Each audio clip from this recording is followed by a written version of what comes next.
जी अस्सलाम वालेकुम स्टूडेंट्स। कैसे हैं आप सब? ठीक हैं? उम्मीद है आप खैर खैरियत से होंगे। तो आज का जी मेरा टॉपिक है प्रेजेंट इंडेफिनिट टेंस। तो हम प्रेजेंट इंडेफिनिट टेंस आज मेरी इस वीडियो से आप सीखने जा रहे हैं इंशाल्लाह। तो प्रेजेंट इंडेफिनिट टेंस पढ़ने का तरीका क्या है, इसके पॉजिटिव टेंस सेंटेंस बनाने का तरीका क्या है, इसके नेगेटिव सेंटेंस बनाने का तरीका क्या है और इसके इंटेरोगेटिव सेंटेंस बनाने का तरीका क्या है, तो आप वो इंशाल्लाह मेरी इस वीडियो से आपको सीखने को ज़रूर मिलेगा। आपने शुरू से लेकर एंड तक मेरी वीडियो को सारा देखना है। इंशाल्लाह आप जो भी चीज़ ढूंढने आए हैं टेंस के बारे में, इस टेंस के बारे में आपका जो भी सवाल है, इंशाल्लाह आपको उसका जवाब मेरी इस वीडियो से ज़रूर मिलेगा। और हम क्यों प्रेजेंट इंडेफिनिट को ही शुरू में रखते हैं टेंसेस सीखने के लिए और इंग्लिश की फराफर रवानी के लिए हम टेंसेस सीखते हैं। और टेंस में हम सबसे पहले प्रेजेंट इंडेफिनिट टेंस को ही क्यों सीखते हैं। इसमें जी सब्जेक्ट को किस तरह हमने तरतीब देना है, ऑब्जेक्ट को अपने सेंटेंस में किस तरह तरतीब देनी है और अपने वर्ब को हमने किस तरह इसमें एडजस्ट करना है, ये हम सारी बातें अभी ही सीखने जा रहे हैं। तो आपने शुरू से लेकर एंड तक मेरी वीडियो को ज़रूर देखना है और इसको थोड़ा सा स्किप नहीं करना। तो चलते हैं अपनी वीडियो की तरफ। जी, तो मेरे पास जी प्रेजेंट इंडेफिनिट टेंस है। तो इसको शुरू करने से पहले मैं आपको बताना चाहता हूँ कि हमारे पास 12 किस्म के टेंसेस होते हैं। 4 होते हैं जी प्रेजेंट के टेंस, 4 होते हैं जी पास्ट के टेंस और 4 होते हैं जी फ्यूचर के टेंसेस। लेकिन हम क्यों सबसे पहले प्रेजेंट इंडेफिनिट टेंस को ही पढ़ते हैं जब हम टेंसेस सीखने की तरफ आते हैं? तो इसकी एक ख़ास वजह है। इसकी ख़ास ये वजह ये है कि ये एक सिंपल टेंस होता है। इसे हम दूसरी ज़बान में सिंपल टेंस भी कहते हैं। और इसमें सबसे जो हमारी इंग्लिश ज़बान की कॉमन चीज़ें हैं वो इस्तेमाल होती हैं। इसलिए हम इसको शुरू में पढ़ते हैं ताकि हमें पहले कॉमन के बारे में पता चल जाए। इसके बाद हम आगे मज़ीद जो हमारी एडवांस जो हमारी इंग्लिश है हम उसकी तरफ चलते हैं। जो मज़ीद helping verbs, has, have, had, वो हम अपने नेक्स्ट टेंसेस में पढ़ेंगे इंशाल्लाह।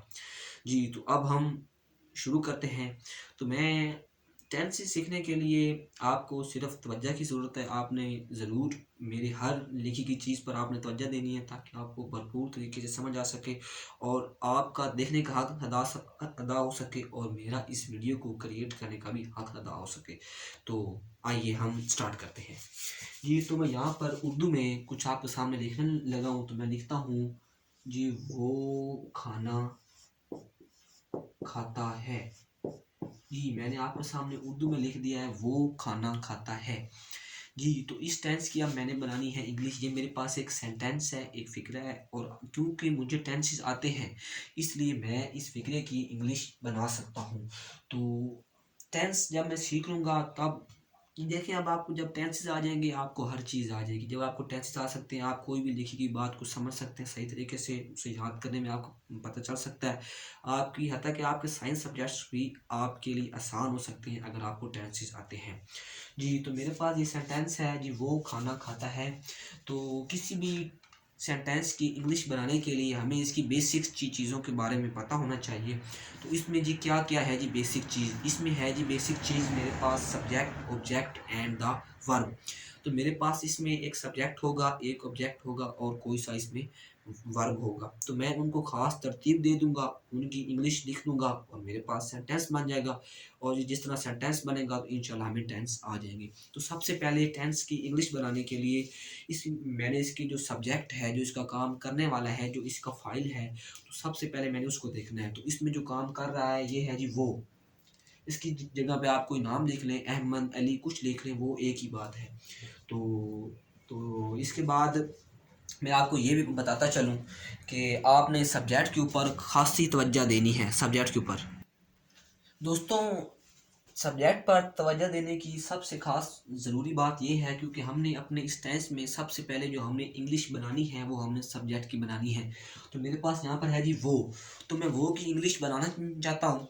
तो मेरे पास वो की इंग्लिश होती है, ये मेरे पास एक जी पर्सनल प्रोनाउन है तो इसकी इंग्लिश होती है जी वो की ही। तो मैंने यहाँ पे लिख दिया आपके सामने ही। ये मैं लिख दिया ही। जी, अब वो की मेरे पास इंग्लिश बन चुकी है ही। इसके बाद है जी खाना। जी, खाना इसका ऑब्जेक्ट है। अगर मैं आप थोड़ा आसान, अगर आप बिगिनर हैं, आप पहली मर्तबा टेंस सीखने आए हैं तो मैं इसको थोड़ा और आसान कर देता हूँ।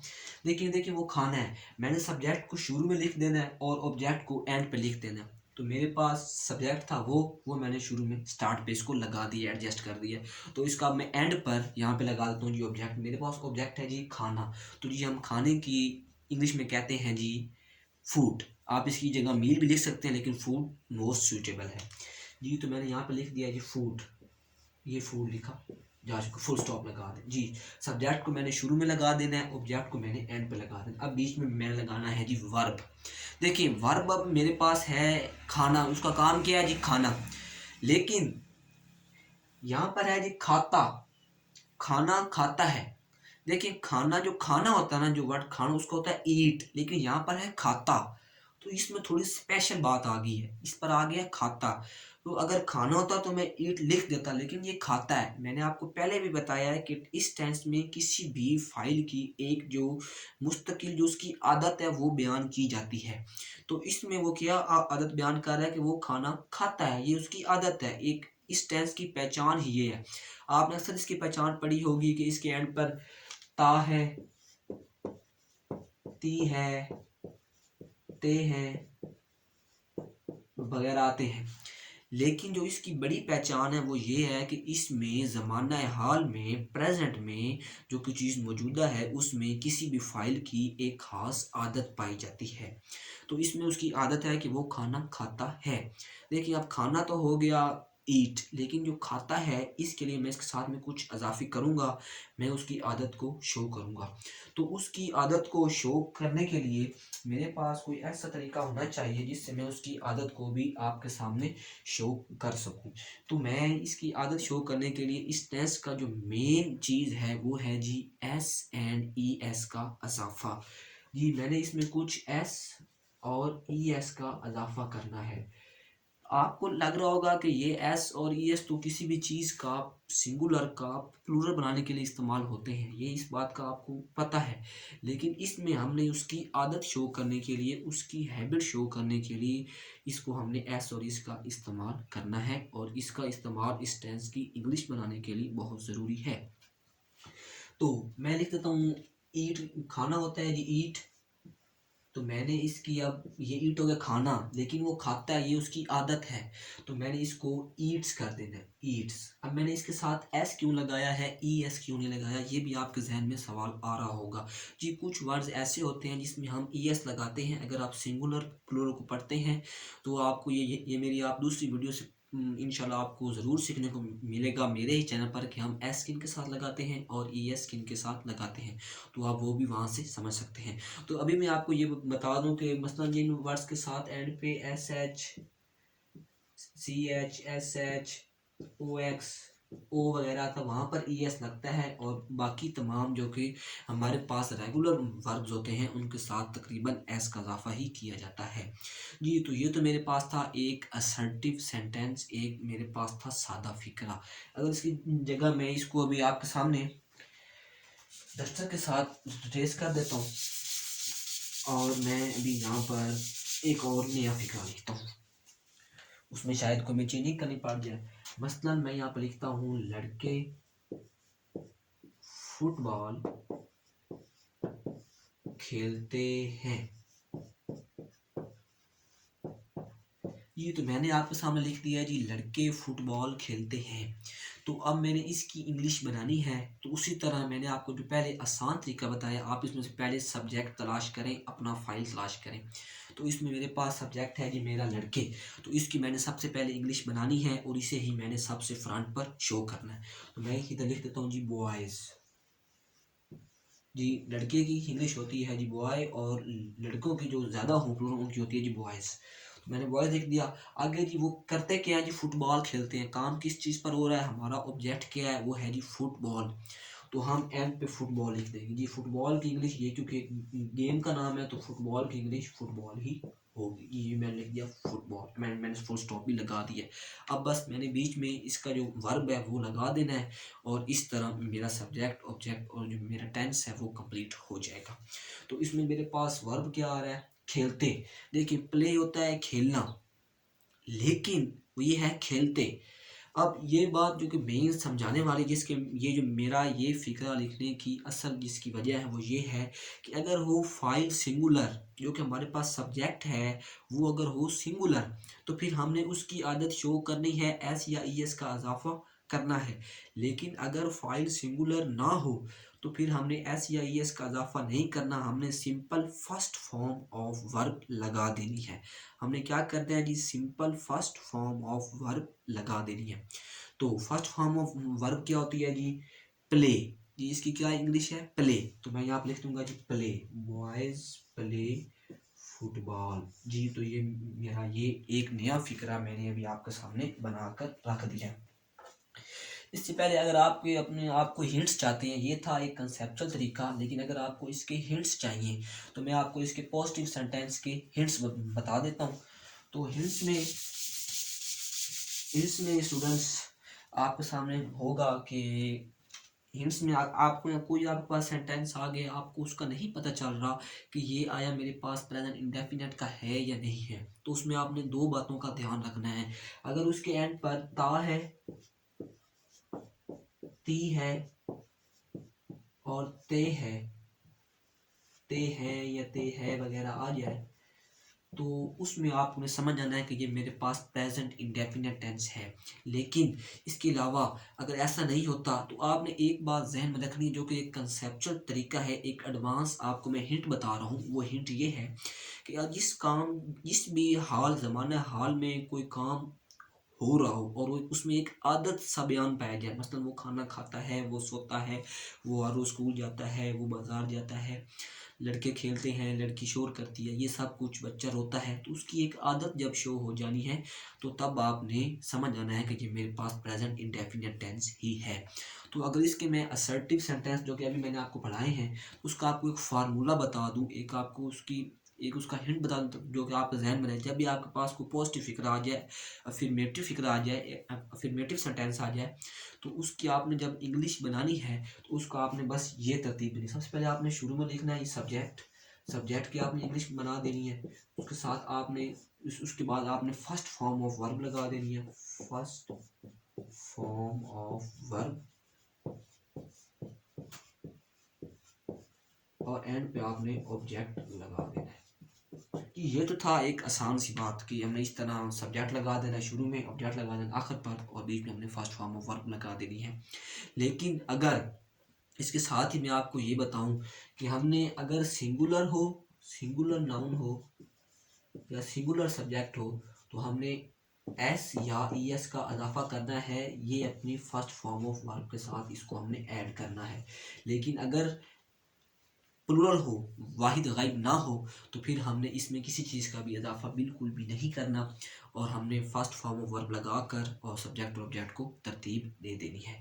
तो उम्मीद है आपको अब अफर्मेटिव सेंटेंस की समझ आ गई होगी। अब इसके साथ हम जब नेगेटिव करेंगे और एंड पे इंटेरोगेटिव करेंगे तो आपको इंशाल्लाह इस टेंस की तौर पर भरपूर सही तरीके से समझ आ जाएगी। जी तो हम बिना टाइम ज़ाया किए आगे हम चलते हैं अपने नेगेटिव सेंटेंस की तरफ, नेगेटिव फिक्रों की तरफ। जी तो अब आपके सामने मैं इधर आप नेगेटिव फिक्रे बनाने जा रहा हूँ। मसलन हम अपने उन्हीं दो फिक्रों पे आ जाते हैं जो कि हम पहले सीख चुके हैं और पहले हम बना चुके हैं। तो मेरे पास पहला सेंटेंस था, वो खाना खाता है। ये था मेरे पास एक पॉजिटिव सेंटेंस, ये मेरे पास क्या है, एक पॉजिटिव सेंटेंस था, इसकी मैंने इंग्लिश बना दी। लेकिन अगर मैं कहता हूँ वो खाना नहीं खाता है, ये इसमें अब नेगेटिव आ गया है, तो अब मैंने इसकी किस तरह इंग्लिश करनी है, किस तरह मैंने इसकी इंग्लिश बनानी है ताकि मेरे टेंस की कोई भी मिस्टेक ना हो। तो देखें अब इसमें वैसे अगर हम देखें तो इसकी इंग्लिश कुछ इस तरह से ही बननी चाहिए कि ही नॉट ईट फूड या ही नॉट ईट्स फूड। लेकिन जब हम किसी रवानी की हालत में कोई सेंटेंस हो या फिर प्रेजेंट इंडेफिनिट टेंस हो, तो हम उसमें कभी भी अकेला नॉट नहीं लगा सकते। आपको पता है कि नहीं की इंग्लिश तो नॉट होती है, तो वो मैं लगा दूं तो मेरा टेंस बन जाएगा, नहीं। अगर मैं इसके लिखता हूँ कि ही नॉट ईट्स फूड, मैं यहाँ लिखता हूँ ही नॉट ईट्स फूड, तो आपको इस बात का पता होना चाहिए कि आप ये टेंस की प्रोनाउंसिएशन गलत कर रहे हैं, ये बिल्कुल गलत है जी, ये रॉन्ग है। तो इसकी मैंने इंग्लिश किस तरह से बनानी है, तो इसके बनाने का कुछ तरीका इस तरह से है कि आपने वो खाना नहीं खाता है, इसमें हमने दो चीज़ें नई इंट्रोड्यूस करवानी है, डू एंड डज।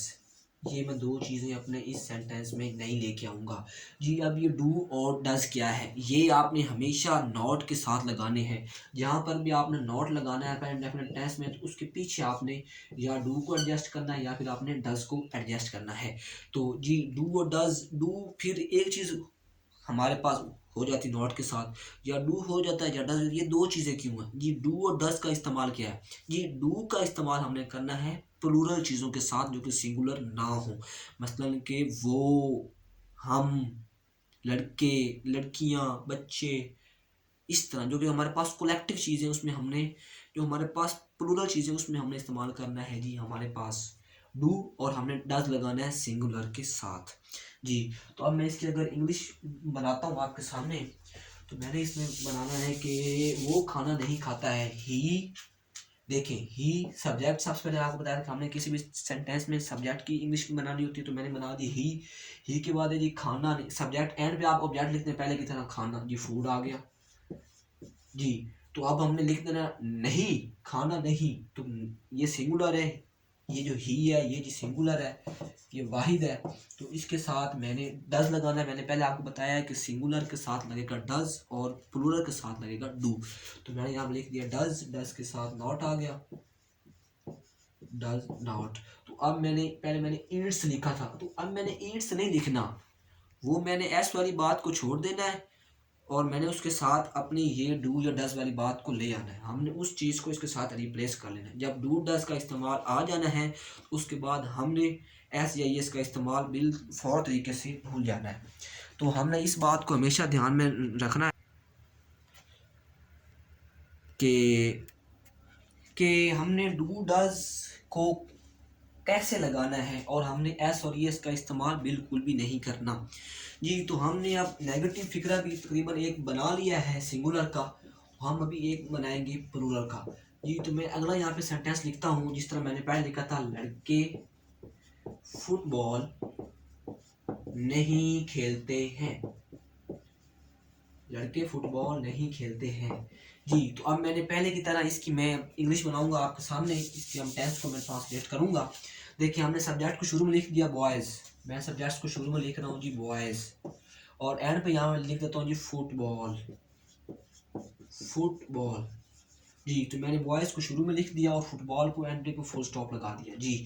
तो अब मैंने बीच में लगाना है जी वर्ब, और वर्ब के साथ आ रहा है जी नहीं। तो मैं लिखूंगा नहीं के लिए मैंने नॉट लगाना है, और नॉट को मैं अकेला नहीं लगा सकता, मैंने नॉट के साथ लगाना है जी डू या डज, और डू मैंने लगाना है जी प्लूरल के साथ ज़्यादा लोगों के साथ, और डज मैंने लगाना है थोड़े लोगों के साथ, सिंगुलर लोगों के साथ। तो जी यहाँ पे तो मेरे पास कुछ ऐसा केस है कि मेरे पास ज़्यादा लोग हैं, तो मैं लगाऊंगा डू नॉट। यहाँ पर जी मैं लगा रहा हूँ डू नॉट जी, यहाँ पर मैंने लगा दिया डू नॉट। इसके बाद अगर मैंने वर्ब लगाना है सिंपल, मैंने फर्स्ट फॉर्म लगा देनी, उसमें एस और एस नहीं लगाना क्योंकि डू डज आ जाएगा। जब डू डज आएगा तब एस या एस नहीं लगेगा, और जब एस या एस लगेगा तो तब डू डज नहीं लगेगा, बिल्कुल भी नहीं। आपने ये शर्त हमेशा याद रखनी है कि पॉजिटिव फिक्रे में, सिंपल फिक्रे में एस या एस लगानी है, वो भी सिंगुलर के साथ, प्लूरल के साथ नहीं लगानी। और जब नेगेटिव और इंटेरोगेटिव में जाएंगे तो हमने एस और एस को भूल जाना है, उसकी जगह हमने डू और डज को लेके आना है। डज को हमने सिंगुलर के साथ लगाना है और डू को हमने ज़्यादा लोगों के साथ लगाना है। यहाँ मैंने लगा दी बॉयज़ डू नॉट प्ले, ये मैंने फर्स्ट फॉर्म लगा दी जी। तो इसके साथ आपने अब नेगेटिव फिक्रा बनाना भी सीख लिया है। तो इसी तरह से अब हम चलते हैं आगे अपने इंटेरोगेटिव की तरफ। लेकिन उससे पहले मैं आपको इसका भी एक शॉर्टकट बताता चलूँ, आप इसका भी अगर आप फार्मूला नोट करना चाहते हैं तो वो भी आप नोट कर लें। इसमें भी आपने क्या करना है, शुरू में आपने सब्जेक्ट लगा देना है, उसके बाद आपने इसके आपने फर्स्ट फॉर्म लगानी है, सॉरी इसमें आपने फर्स्ट फॉर्म के साथ डू नॉट या फिर डज नॉट लगाना है, और इसके साथ आपने फर्स्ट फॉर्म ऑफ वर्ब लगानी है, और साथ आपने एंड पे ऑब्जेक्ट लगा देना है जी। तो डू नॉट किसके साथ लगेगा जी, प्लूरल के साथ जी, ज़्यादा लोगों के लिए, ज़्यादा लोगों के लिए। और जी मेरे पास डज नॉट लगेगा जी सिंगुलर के साथ, यानी कि थोड़े से लोगों के लिए, यानी कि वाहिद के साथ जी। तो अब ये आपका पास फार्मूला है आपके नेगेटिव का, तो आप इसको भी अगर नोट करना चाहें साथ तो आप इसको भी कर सकते हैं, ताकि आपका ये जहन नशीन रहे और आपको कभी भी भूले ना। जी, तो इसके बाद आपके ये नोट करने के बाद इंशाल्लाह हम आगे अब चल रहे हैं जी इंटेरोगेटिव की तरफ। जी, तो इंटेरोगेटिव की तरफ चलने से पहले मैं आपको बताता चलूँ कि आपने इस तरह करके अपने पॉजिटिव और अपने आपने नेगेटिव सेंटेंस बनाने हैं। जी, तो इसके बाद हम चलते हैं जी इंटेरोगेटिव की तरफ। आप ये फार्मूला याद रख लें, अपनी जहन नशीन कर लें, ताकि जब तक आपको ये फार्मूले नहीं आएंगे तब तक आप टेंस नहीं बना सकते। जी, तो इसके बाद अब मैं यहाँ पे आगे चलता हूँ, इसको रेज करके इंटेरोगेटिव की तरफ आता हूँ। देखिए, जब आपको नेगेटिव आ जाएगा ना, नेगेटिव, तो आपको इंटेरोगेटिव इजीली आ जाएगा, क्योंकि नेगेटिव में ही इंटेरोगेटिव है, उसमें भी अब डू डज ही है, कोई नई चीज़ नहीं है, ये आपके लिए खुशखबरी है। तो मैं यहाँ पर लिख रहा हूँ जी इंटेरोगेटिव, यानी कि सवालिया, इंटेरोगेटिव। तो यहाँ पर मैं एक सेंटेंस लिख रहा हूँ इंटेरोगेटिव का, अपने वो ही दो जुमले ले लेते हैं। आप अगर कोई भी और जुमला चाहे लिख सकते हैं, तरीकाकार यही है, चाहे जो मर्जी लिख लें। वीडियो स्टार्ट करते वक्त मुझे ये सूटेबल लग गया तो मैंने ये इस्तेमाल कर लिया। तो पहला था वो खाना था, तो हम इसको लिखेंगे क्या वो खाना खाता है, क्या वो जी खाना खाता है। तो इसको अब आपने देखना है, तो आपने सोचना तो होगा कि अब इसकी किस तरह से इंग्लिश बनाई जाएगी, इसकी किस तरह से सर बनाने जा रहे हैं। जी, तो मैं भी आपकी तरह का स्टूडेंट हूँ और मैंने ये कंसेप्ट बहुत अच्छे तरीके से क्लियर किए हुए हैं, इसलिए मैं इस वर्किंग में आ गया हूँ, क्योंकि मैं खुद भी इससे सर्च करता हूँ और दूसरों को भी इससे ज़रिए बताता हूँ जो कि मुझ तक पहुँचा है। जी, तो मैं इसकी करने जा रहा हूँ। तो मैंने इसमें क्या करना है, सिर्फ किसी भी व्हाट वेयर वगैरह का इस्तेमाल नहीं करना, जो कि मेरे पास पहले मेरी अपनी चीज़ है, मेरे पास अपने टेंस की जो पहले मैं चीज़ सीख चुका हूँ, मैंने उसी का इस्तेमाल करना है। मैंने इसमें डू या डज को लगाना है, बस शुरू में लगाएं। सब्जेक्ट की इसमें अपनी जगह चेंज हो जाएगी, सब्जेक्ट से पहले डू या फिर डज लगेगा, उसके बाद इसका फार्मूला आप शुरू में लिख लें, बल्कि इसमें हम पहले डू या डज लगाएंगे स्टार्ट में, उसके बाद सब्जेक्ट लगाएंगे, उसके बाद हम आपकी फर्स्ट फॉर्म लगाएंगे और एंड पे हम ऑब्जेक्ट लगाएंगे, और एक चीज़ और इस पे एंड पर ये क्वेश्चन मार्क भी लगाएंगे। जी, तो इसका इंटेरोगेटिव का मेरे पास कुछ इस तरह से फार्मूला है कि मैंने डू डस को शुरू में लेके आया, उसके बाद मैंने सब्जेक्ट है, उसके बाद मैंने फर्स्ट फॉर्म लगाना, उसके बाद ऑब्जेक्ट लगा के मैंने अपना टेंस कंप्लीट कर लेना। तो ये बहुत ही आसान है, आप इसे जल्द से जल्द नोट करें ताकि ये आपको बाद में भूल ना जाए और ये आपका टेंस आपके जहन में अच्छे तरीके से जहन नशीन हो जाए। आपने डू डस को शुरू में लगा देना है, प्लस आपका सब्जेक्ट आ जाएगा, प्लस फर्स्ट फॉर्म आ जाएगी, प्लस आपका ऑब्जेक्ट आ जाएगा। जी, तो ये आपके था जी। इसके बाद अब मैं फिक्रा बनाता हूँ, क्या वो खाना खाता है। जी, तो डू या डज पहले की तरह डू सिंगुलर, जो डू होता है वो प्लूरल के लिए लगाना है, सिंगुलर के लिए कभी भी नहीं लगाना, और डज लगाना है जी सिंगुलर के लिए, प्लूरल के लिए लगाना। तो मैं लिखूंगा डू, डू लिखूंगा या डज लिखूंगा जी, ये सिंगुलर है, वो एक चीज़ है, तो वो की इंग्लिश होती है जी ही, तो ही सिंगुलर है, तो मैं यहाँ पे लिखूंगा डज। इसके बाद मैंने अपने फार्मूले पढ़ा था कि सब्जेक्ट के बाद हमें दूसरे डू डस के बाद हमने लिखना सब्जेक्ट, तो डज ही, इसके बाद फर्स्ट फॉर्म ऑफ वर्ब ईट, खाना फूड। जी, ये मेरे पास आसानी से आपकी प्रोनाउंसिएशन बन चुकी है, बहुत आसान है। आपने बस यही बात को हमेशा जहन में रखना है कि डू डस को शुरू में लगा देना है, उसके बाद आपने अपना सब्जेक्ट लगा देना, उसके बाद आपने फर्स्ट फॉर्म ऑफ वर्ब लगा देनी है, और एंड पे आपने ऑब्जेक्ट लगा देना है। तो इस तरह से ये आपकी आसानी से इंटेरोगेटिव सेंटेंस भी बन जाएगा। और याद रखें, आपने हमेशा एंड पर दूसरा क्वेश्चन मार्क, इंटेरोगेटिव फिक्रे की जो जान होती है, क्वेश्चन मार्क आपने ज़रूर लगाना है, आपने उसे लगाना कभी भी नहीं बोलना। तो इसके बाद मैं अपना एक प्लूरल का सेंटेंस बनाता हूँ, इसको मैं आपके सामने ये मैंने रेज कर दिया है, तो मैं यहाँ पे लिख देता हूँ जी, क्या लड़के फुटबॉल खेलते हैं। जी, सवाल करता है जी क्या लड़के फुटबॉल खेलते हैं, तो मैंने इसकी बनानी है आपकी इंग्लिश आपके सामने अभी। तो देखिए, मैंने पहले की तरह डू डस को शुरू में लेके आ जाना है, उसके बाद मैंने सब्जेक्ट लगाना है, उसके बाद मैंने फर्स्ट फॉर्म लगाना है, उसके बाद मैंने ऑब्जेक्ट लगाना है, और क्वेश्चन मार्क के साथ अपना टेंस बना लेना है। जी, तो इसमें सबसे पहले मैं डू डू लगाऊंगा या डज लगाऊंगा, तो मैं डू लगाऊंगा या डज, मैं ये अपने फिक्र में देखूंगा। देखिए, मेरे पास अब प्लूरल चीज़ आ रही है, मेरे पास लड़के ज़्यादा हैं, मैंने इनके साथ लगाऊंगा जी डू, डू। इसके बाद अपना सब्जेक्ट आ जाएगा जी, वो है मेरे पास बॉयज़, इसके बाद जी फर्स्ट फॉर्म ऑफ वर्ब, जी वर्ब क्या मेरे पास प्ले, और एंड पे मैं लिख दूंगा जी फुटबॉल। ये मेरे पास अब आपके नेगेटिव भी बन चुके हैं। तो आपने इस तरह से पॉजिटिव, नेगेटिव और इंटेरोगेटिव तीनों को बनाने का तरीका सीख लिया है। तो एक बार मैं फिर से आपको इस पूरे टेस्ट का एक छोटा सा रिव्यू दे देता हूँ ताकि आप इसे अच्छे तरीके से जहन नशीन कर लें जी। तो इस टेस्ट में इसकी जो आपने हमेशा याद रखनी है कि इसकी पहचान जब भी आनी है, इसकी पहचान में आपने हमेशा याद रखना है कि इसकी पहचान में आता है ता है, ती है, ते है वगैरह, या फिर काम की आदत, या फिर उस फिक्रे में काम की आदत पाई जाती है, उसमें आपके मुसलसल कोई ना कोई काम हो रहा होता है और उसकी एक आदत होती है। ये इसको पहचानने का तरीका है। आप पास कोई सेंटेंस आ जाए तो आपने ये बात सोच लेनी है कि भाई ये तो प्रेजेंट इंडेफिनिट टेंस है। उसके बाद मैं आपके इसके तीनों फार्मूले दोबारा लिख देता हूँ जी। यहाँ पर मैं लिखूंगा जी पॉजिटिव का, यहाँ पर जी मैं नेगेटिव का, और यहाँ पर जी मैं इंटेरोगेटिव का।